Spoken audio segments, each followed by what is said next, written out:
validation rules are very, very similar to formulas. Validation rules, you have to go to whatever object you want the validation rule on. So if you want a validation rule on opportunities, you go to opportunities and then validation rules. Hit new, and we need to give it a name.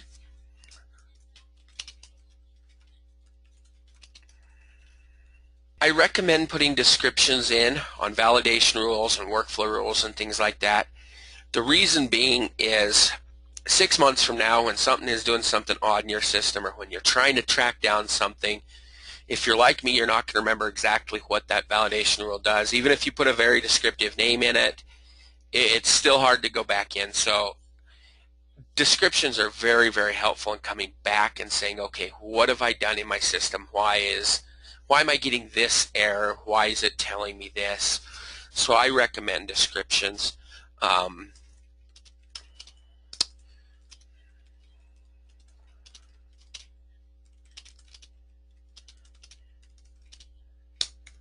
All right, so we'll just put that in there.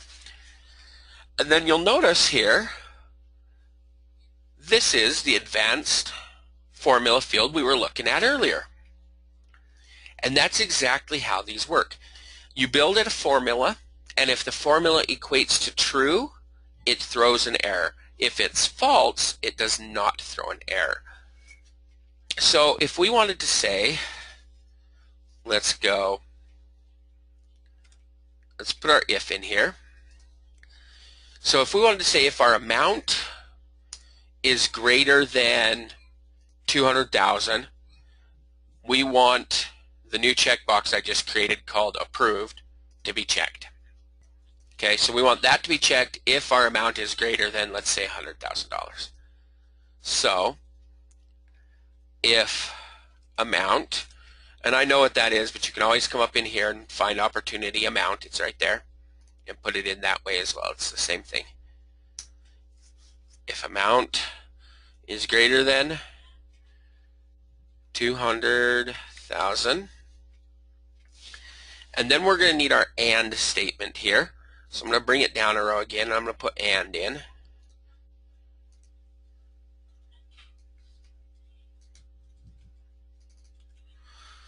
So if amount is greater than 200,000,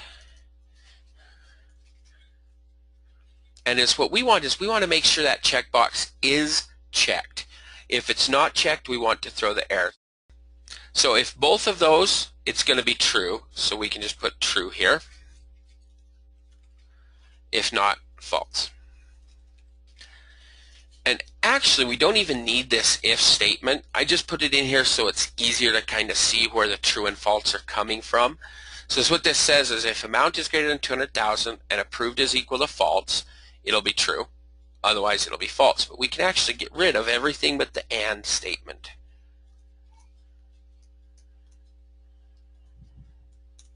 So we can go AND amount is greater than 200,000, approved is equal to false.